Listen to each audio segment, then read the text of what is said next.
Brennan, first of all, I just wanted to say how much I enjoyed watching your tape because you just play with such an enthusiasm and a passion for the game. You see it on every single down.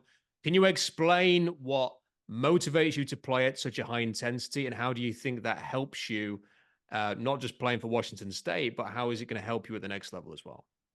Yeah, absolutely. I mean, that just goes back to what me and my dad used to talk about when I was a little kid was always be in the frame. That's kind of the mentality I play football with is there's always a camera that's watching every single game. They follow the ball. It's like you want to be inside that frame no matter what, because that's where plays are made. Whether you're making the tackle, assisting a tackle, the ball could come out. You always want to be inside the frame of the play because that's where you make an impact. And for me too, I just love the game of football. I was gone for 2 years because of injury. And when I came back, especially, it just reignited my flame and passion for it. So, like every single play I'm out there, it's like it could be my last play. You never know. So, why would I want to leave one play out or not go 110%? And that could be the last one I ever play. So, for me, it's like it's the dream to play this game for as long as I possibly can. And every single time I'm out there, I owe it to my younger self to play as hard as I possibly can.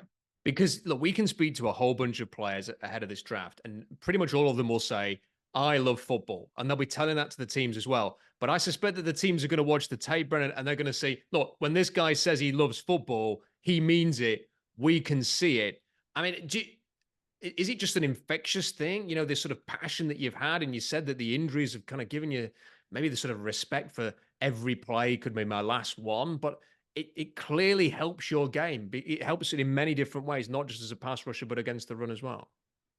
Yeah, and the thing is with football too, it's the one game I feel like is 100% honest with you, and you can't cheat it. Like you're always competing against somebody on the field, so you can't hide your flaws. And for me, like football is the game that I've been challenged with the most growing up. It was the game I played the longest, and for me, I always felt like I could get better every single day when I play this game. So I love it also for the aspect of it makes me want to be better in every aspect of my life, right? Even going into college, like for me, I never wanted to have any off the field issues because it would take me away from football. So off the field, I did everything I possibly could to make sure I was never missing time. Same thing with academically speaking, like football, the amount of preparation it takes to learn a playbook and then learn a scheme and then game plan another team, right? You can take that and apply it to so many different aspects of your life. So with football, I feel like it's a complete game and a complete, developmental piece for young people like me. I think with this game, it's turned me into the person I am today. I wouldn't just say this. I'm not just blowing smoke, but I've not seen a player play harder on tape in this draft class. And then I look at the physical traits. You're the same height, same arm length, same 10-yard split as a player currently in the league who also plays with his hair on fire every week at your position. He's had a lot of success. Do you know who that is? Same height, same arm length, hair on fire. I mean, guys, I always watch like Max Crosby plays that That's the way. I guy. think okay, it is. I don't know if he was a little taller than me, but I watch his tape all the time. He's so fun to watch because you can actually emulate what he does because a lot of what he does is just off of hustle and effort. Yes, I mean he has great technique, crisp hands. He's able to dissect an offensive lineman down, but again, like the core fundamental of his play is he is willing to go harder than you every single rep. He's willing to give more, sacrifice more, so that by the time the fourth, third quarter comes, you're exhausted. He's still on the gas pedal. He's still going, and he hasn't even gotten to his full plan yet. He's just wearing you down. And he's a player that I think so many defensive ends, especially coming into college or going to the NFL, need to study and understand that that is how you become elite at this next level. Of course, there's the talent pieces. Of course, you can be gifted. But I mean, he is doing it because he wants it more. Yeah. Well, when I watched you, I saw some of him in you. The only difference is that, well, he ran a 4.13 short shuttle of the combine, and that's obviously an unbelievable time.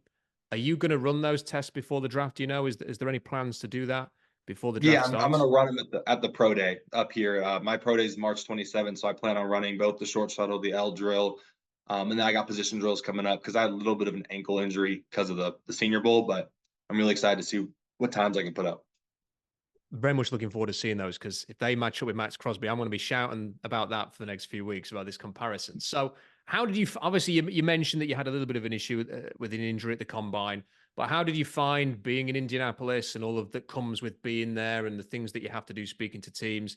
And how did you find the time that you actually had in Mobile when you were at the Senior Bowl as well? I mean, both experiences were incredible. Both things I grew up watching, wanting to be a part of, and it was a dream come true, truly, to go to Indianapolis and go down to Mobile. I think there was a lot of similarities, but then there's also key differences that made both events very, special. Whereas at the Senior Bowl, you're doing position drills, you're in pads, you're working with these coaches, you're in the play, you're getting play calls from coaches there, you're learning film with them, you're in the film room. And it's really good hands-on experience, not only for us to understand what it's going to be like playing at the next level, but also these coaches get to see us firsthand and how we operate, how we learn, and how we're able to process information and put it onto the field. So that was an amazing experience. Also being able to interview with a lot of teams, and then in Indianapolis, I mean, that's the combine. You've watched this as a football player since the day you started playing the game, the 40 and everything like that. So there was a lot of nerves going into that experience, but because of the work I did, the preparation I had, and the plan that me and my team made, I was able to do everything I possibly could there with the ankle, but still able to put up a pretty decent time, 4.69 for the 40. Did a lot of interviews there, and really just kind of you get to stack yourself up against the competition, understand where guys are favored at, and what you can do to get better, and potentially even surpass a lot of your competitors in your position group. I was speaking to Mackay Wingo yesterday from LSU, and he was talking about the same thing that he'd grown up watching the combine and just really wanted to be there. And as someone who has watched the combine pretty much since it was broadcast for the first time, I every time that first 40-yard dash happens, I'm kind of putting myself in the mind of that player who is just preparing to run. So when it's your turn next, your name gets called, how much adrenaline's going and how much is sort of like the younger you thinking, can't believe I'm about to do this. Yeah, I mean, we had a lot of preparation mentally for that single event because again, it's the most broadcasted. I would say, and the whole thing's broadcast, but the most watched. Everyone's tuned in. You're the only person on screen. And so for me, the first thing I did when I came up to the line was I took a deep breath. I was present, and I looked around and understood where I was. Right, so you can get the initial awe out of your system. So I looked around. I realized I was like, "Wow, this is amazing." And then the minute I got into my stance, I did not look again until I was running because at that point I knew what I was here to do. I knew what my job was. Anything external was just going to take me out of the mind space I needed to be in. So that was the biggest tip I gave a lot of the guys here when I came back was understand that when you're about to run that 40, you need a second to take everything in. But the minute you take it in, shut it out. Just like we do in a full field, right? Curtains. Don't worry about any of the external stuff because the minute that creeps into your mind, you start to doubt yourself. You start to think, what if this goes wrong? And we all know that when you think about what could go wrong, it will go wrong. So don't even allow that into your mind state. And yeah, it was an amazing experience. So once I ran the first one, same thing everybody was saying was the second one was just fun because you already been through it. You knew what it was going to be like. So you just go out there and run again. But I think just having a clear mind space in that moment, but also allowing yourself to really just embrace what was going on was huge. So not just a pass rusher, not just a good run defender, but also a playmaker. 3 fumbles returned for touchdowns last season. What was that Colorado game like? And in particular the 74-yarder, anyway, like a defensive lineman to get a chance to run something back 74 yards. You usually save that for the DB. So what's going through your mind? Because there's a bit of time as you're running downfield to complete that score. Yeah, I mean, like dissecting the play. I actually watched it the other day a little bit with some of the guys here just to kind of dissect what I was thinking during that. Obviously the pitch ended up on the ground, and you never want that as an offense. So that was the huge plus for me. And I'm watching it and I'm visualizing it, and I see the ball on the ground. And we had worked so much during the year, like the scoop drill, and it came to fruition this past year because I got 3 of them. But it's like in that moment, don't worry about running yet. Don't worry about, all that other stuff. It's like just once you secure the ball, that is step one. And so when I got it and I did like a quick little sidestep, I don't even know where it came from. I just did it. I was like, okay, I'm gonna sidestep real quick. So I think someone's there. End up being an offensive lineman falling over. And then I was, off to the races. And I'm thinking to myself, I'm like, okay, get out, like pump the arms, let's go. And then I'm like 20 yards in, like this is far. Like I'm actually about to be running for like another 50 yards. I just passed the midfield mark, and I was like, I look around, I'm like, is there anybody even running with me? Like, am I just by myself? And I had a caravan I saw afterwards, but I'm like looking back like a receiver. I'm like, am I gone? Is anyone to catch up to me? And I watched the film back, and I had like a 10-yard gap between anybody on the offense that was trying to chase me. And I was like, okay, this is great.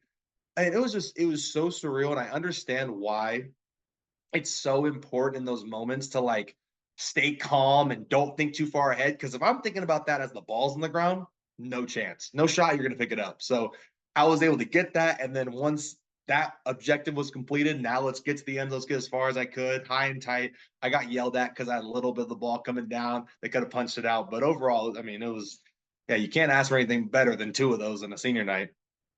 How did playing at Washington State shape you as a person, as a player? I mean, I was at the Apple Cup, and although the result didn't go your way, I was really impressed with how competitive Washington State were in a game where the Huskies had all of the things ahead of them. If they were to win, they had to win, and you very nearly won that game at Washington State.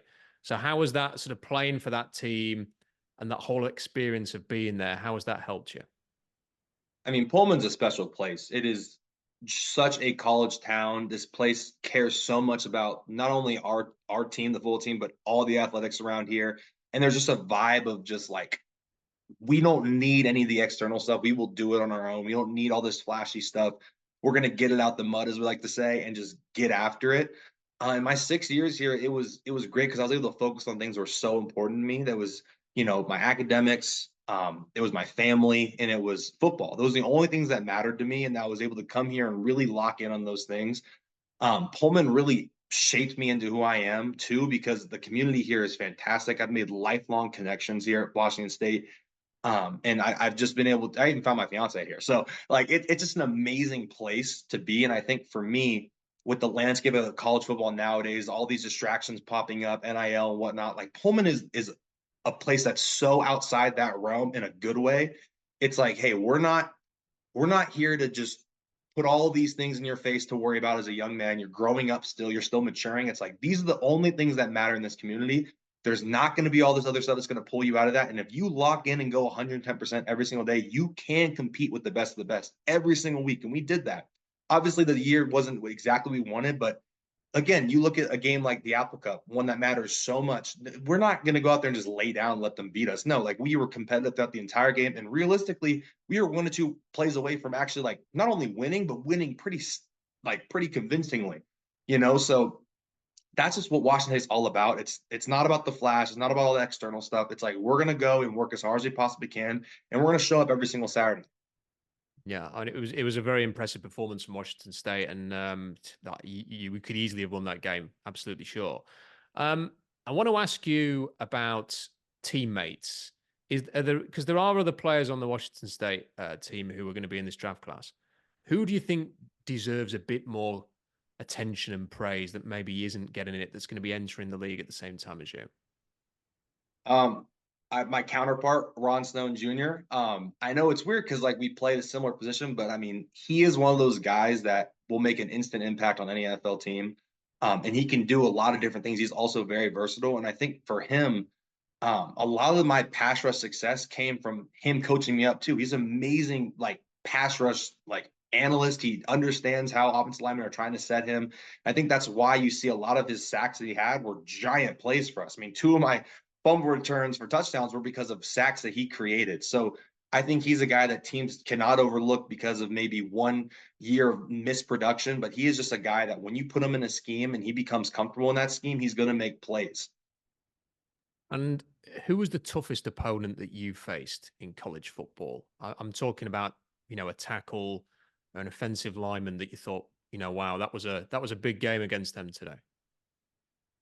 I mean, just the years I've been playing, I would say Taliese Foga from Oregon State is just an absolute monster. A great player, also a great person too. I was able to really spend a lot of time with him at the Senior Bowl. We became pretty close over these past few months, just being able to be out of college and in this process. But you can just tell how he plays the game. It's so impressive with his size, his stature, and the way he's able to be so patient with his hands, but still get such a good punch out too. Like during that game, all week we're game planning him, and he's a guy that allows contact because he's so big and can anchor. He doesn't get off balance very often, which is really impressive for a guy his size. You would think, oh, he's just trying to just be a bruiser and hit you off the ball because that's what he does in the run game. But in pass game, he's patient. He waits with his hands, wait for you to throw a move, and he latches on and like really, really effectively does so. And I think for him, he's a guy that when you put in the NFL, once he gets his feet wet in it, he's going to be astounding. He's going to be a great player because that's his mindset. He tries to get better every single day, and I think he's still getting better each and every day. Not surprised at all that you said you and him. I can imagine connecting because the playing style very, very similar, very fun to watch. What do you want to achieve in the NFL? For me, the biggest thing is just to be a contributor on any team. I want to be someone that teams can look to and be like, hey, we need to play. We can trust him on the field, a guy that my teammates trust, and also someone who raises the culture level. Like, I want to make it to where hardworking, like, people are what the building wants and expects. It's not like oh, he's a hard worker, he's an outlier. Like, I want to raise the culture of a team to a point where like that's the normal. Like, that's what we do. We work extra. We do all the extra things. We're off the field. We're great people in the community. We impact people. And also, I want to create wins. I want to be a part of a team that has a winning atmosphere, winning culture, and wins championships. Because at the end of the day, the most important thing in NFL is winning. It's not anything else. That's what we're here to do, is to win. So I don't want to go somewhere and not help a team win. And I know I can, because for me, my mentality since day one was give me a key card and I will do everything I possibly can to become the best player, not only for myself, but for the organization that gave me a chance. And draft day, what is that going to be like, do you think, when you get that call and it's a GM on the other end of the line and they're saying, Brennan, we're taking you here. You're an NFL player. What's that going to be like? I mean, it'll be everything I've ever wanted in my entire life. Like, it's just that moment is will be the greatest thing, not only for myself and my family, because how much they've sacrificed and put me in this position to be successful. And especially my mom, like, she's been through this journey with me since day one. And even the times where it was so hard when I was injured, she kept me straight on and kept my path clear. And honestly, for me, it'll be, and this is me being, because this is who I am. It's like it'll be a great phone call. It'll be a great 2 or 3 hours, and then I need to text my coach and be like, "What do I need to work on before we get to camp?" Because it's like that for me. It's like that's not, the job's not over at that point. The job has just begun, and now it's a whole new playing field. Right? You're going against all new competition. So for me, it's like, yeah, that euphoric feeling will be amazing for a couple hours, right? But at the end of the day, like, that's the guys who make it are the ones that, okay, that's great. Let's get to work. Like, it's not over yet. This is gonna be the longest year of our lives. And I'm excited for that because I can't wait to see what kind of player I am at the end of this process. Well, Brennan, it's been a pleasure to speak to you. Wherever you end up in the NFL, I'm going to be rooting for you to have a great career. And as you can probably see in the background, I have a little bit of a rooting interest with regards to the league. But given the way that you played and the way that you talk, even if you end up with the San Francisco 49ers, I'll still be rooting for all of the success that you have. Thank you. I really appreciate it. This was fun.